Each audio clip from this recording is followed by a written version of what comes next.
Hello बच्चों, क्या हाल चाल? बढ़िया, मस्त, बहुत अच्छी बात। अच्छा चल रहा है सब कुछ। आइए स्टार्ट करते हैं एक नया थ्योरम जो बहुत बेहद इंटरेस्टिंग है। उसका नाम है देखिए, वृत्त के केंद्र से जीवा के मध्य बिंदु को मिलाने वाली रेखा जीवा पर लंब होती है। समझ गए ना? वृत्त के केंद्र से जीवा के मध्य बिंदु को मिलाने वाली रेखा जीवा पर लंब होती है। इस थ्योरम को हम आप प्रूफ करेंगे बहुत ही छोटे से मेथड में, और बहुत इंटरेस्टिंग है। देखेंगे लास्ट तक तो मज़ा आ जाएगा। 5 से 6 मिनट की वीडियो में आपको मज़ा आ जाएगा। तो रियल में करना क्या है कि जो ओ से पी तक की जो लाइन है ना, इस ए बी वाली लाइन पर आकर के पड़ी हुई है। तो आपको प्रूफ करना है कि ये क्या है, 90 डिग्री का है। ठीक है, तो ये लाइन जो है जीवा की मध्य बिंदु पर पड़ी है, बस 90 प्रूफ करना है। ठीक है, आइए देखते हैं कैसे प्रूफ कर देंगे। तो चलिए ध्यान से देखिए। तो इसके लिए हम क्या लेंगे, ये त्रिभुज सेलेक्ट करेंगे। एक त्रिभुज ये ले लेंगे, एक त्रिभुज ये ले लेंगे। ठीक है, तो शुरू करें। तो हम लिखेंगे, हम में क्या लिखेंगे, त्रिभुज ए पी ओ या ओ पी ए जो लेना हो। ठीक है, आप लीजिए, मैं ओ पी ए लेता हूँ। ओ पी ए तथा त्रिभुज कौन सा, O P B. O P B में ध्यान से देखिए क्या क्या बराबर है। ये वाला ये इसके बराबर है। क्यों है? क्योंकि दोनों की दोनों क्या है, त्रिज्या है। तो हम लिखेंगे ओ ए बराबर ओ बी। समीकरण नंबर 1 बना देंगे और यहाँ लिख देंगे दोनों क्या है, त्रिज्या है। क्या है? दोनों त्रिज्या है। क्लियर हो गया? और पता है एक वृत्त की कितनी भी त्रिज्याएं हो वो एक बराबर ही होती है। ठीक है, इतना समझ गए। और देखिए स्टूडेंट, यहाँ से ये जो P है क्या है, मध्य बिंदु। यहाँ ध्यान से देखेंगे क्या लिखा है, मध्य बिंदु। क्या लिखा है, जीवा का मध्य बिंदु। ये क्या है, मध्य बिंदु है। क्या है, मध्य बिंदु का मतलब हो गया ये लाइन इस लाइन के बराबर है, यानी कि ए पी बराबर क्या है, पी बी है। ये समीकरण नंबर 2। अब लिखेंगे चूंकि पी ए बी का क्या है, मध्य बिंदु है। ठीक है, क्या है, मध्य बिंदु है। Is it clear? मध्य बिंदु का मतलब क्या होता है कि एक लाइन अगर कोई उस लाइन पर मध्य बिंदु है तो जो बीच वाले हिस्से हैं वो दोनों आपस में क्या होंगे, बराबर। अगर इसको मिड पॉइंट कहेंगे मध्य बिंदु, तो ए पी बराबर क्या हो जाएगा, पी बी। क्लियर हो गया ना? ठीक, समझ में आ गया। आगे बढ़ते हैं।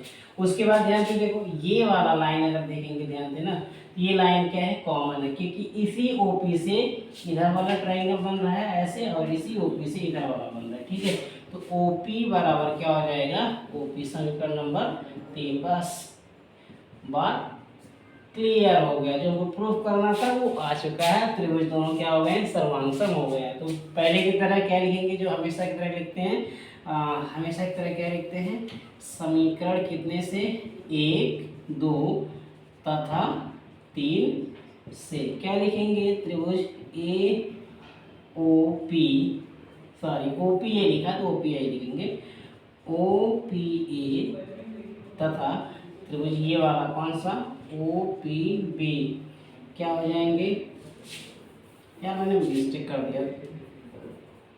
त्रिभुज ओ पी ए सर्वांगसम हो जाएगा त्रिभुज किसके, ओ पी बी। यहाँ हम कसौटी लिख देंगे। कौन सा कसौटी, देखिए तीनों के तीनों साइड है, इसलिए साइड साइड साइड कसौटी से लिख देंगे। ठीक है, कसौटी से। ठीक है, अब ये बच्चे ने पूछ लिया है कसौटी क्या होता है। कसौटी का मतलब प्रूफ होता है। क्या होता है, प्रूफ। ऐसा प्रूफ जिसके लिए वो वैलिड है। तो हम ये बता रहे हैं, ठीक है, साइड साइड के बराबर है, साइड साइड के बराबर है, ओपी ओपी के बराबर है। तो इस हिसाब से, जिस हिसाब से सिद्ध हुआ उसे हम लोग कसौटी कहते हैं। ठीक है, ओके, इतना समझ गए ना। सीपीसीटी से हिंदी में लिख रहे हैं। अब सीपीसीटी से, किससे, सीपीसीटी से। सीपीसीटी की जगह हम लोग सीएसीटी लगा देते हैं, और ये बेहतरीन तो सीएसीटी। सीएसीटी से क्या होगा, ये वाला ट्रायंगल इस ट्रायंगल को क्या कर लेगा, ढक लेगा। ठीक है, बताओ, ये वाला इसके बराबर है, ये वाला इसके बराबर है, तो ये ट्रायंगल ऐसे फोल्ड करेंगे, ढक लेगा ना, ढक लेगा कि नहीं ढक लेगा, बिल्कुल ढक लेगा। ये वाला ट्रायंगल इस वाले ट्रायंगल को एकदम से ढक लेगा। और जैसे ढकेगा ना, देखना इंटरेस्टिंग फैक्ट क्या मिलेगा, ये वाला इसको ढक लेगा, ये वाला इसको कवर कर लेगा और ये वाला एंगल इस वाले एंगल को कवर कर लेगा। कवर करेगा नहीं करेगा? बिल्कुल कर लेगा। जैसे ही फोल्ड करेंगे तो ये वाला इसको ऐसे ढक लेगा। सोचो भाई ऐसे कि ये ऐसे फोल्ड कर दिया तो ये वाला इस पर चला गया, ये वाला इस पर चला गया, ये वाला इस पर चला गया। इसी को हम लोग बोलते हैं CSAT। ठीक है, तो CSAT का डेफिनेशन बाद में आपको बताएंगे। अब देखिए ये वाला एंगल इस वाले एंगल के बराबर हो जाएगा। एंगल कौन सा? OPA बराबर कौन सा हो जाएगा? OPB हो जाएगा। नहीं हो जाएगा? अब देखो भाई दिख रहा है क्या? अब यहाँ से हम थोड़ा सा समझाएंगे। अगर इस एंगल को जोड़ ले कितना हो जाएगा? ध्यान से समझना। एंगल क्या हो जाएगा?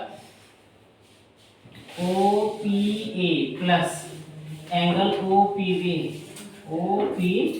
बराबर 180 हो जाएगा। क्यों हो जाएगा? क्योंकि AB एक लाइन है। क्या है? AB एक लाइन है। AB क्या है? जीवा है, और जीवा एक रेखा होती है। क्या है? जीवा एक रेखा होती है। और हमको पता है कि एक रेखा पर कितने डिग्री का कोण बनता है? सही से बताओ कमेंट करके।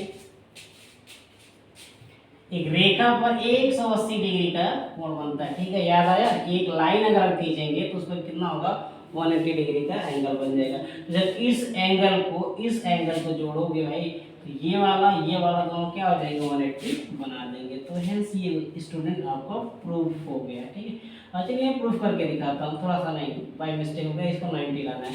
तो ध्यान से देखो OPA प्लस, अब देखो OPB किसके बराबर है? OPA के ही बराबर है, इसलिए OPB की जगह हम लिख देंगे OPA लगा देंगे। यहाँ हो जाएगा 180 डिग्री। अब OPA दो बार है तो 2 टाइम्स ऑफ एंगल OPA बराबर कितना हो जाएगा? 180। दिख रहा है कि नहीं दिख रहा है? नहीं दिख रहा है, चलो मैं यहाँ मिटा देता हूँ। यहाँ तो दिख रहा है? नहीं दिख रहा है। अच्छा, तो देखो भाई OPA क्या चीज? OPA प्लस OPA बराबर कितना हो जाएगा? 180 डिग्री। OPA दो बार है तो इसको जोड़ देंगे तो 2 टाइम्स ऑफ क्या हो जाएगा? OPA बराबर 180 डिग्री। तो क्या करेंगे हम लोग? यहाँ से OPA लिख लेंगे, इसको इधर भेज देंगे तो क्या हो जाएगा? 180/2 हो जाएगा। और यहाँ से OPA बराबर कितना हो जाएगा? 90। यही प्रूफ करना था। ठीक है स्टूडेंट, यही प्रूफ करना था कि ये लाइन अगर इस मध्य बिंदु को मिला रहे हैं तो 90 डिग्री पर ही जरूर काटेगी। थैंक यू, बस हो गया ना? ठीक है, फिर बाद में मिलते हैं।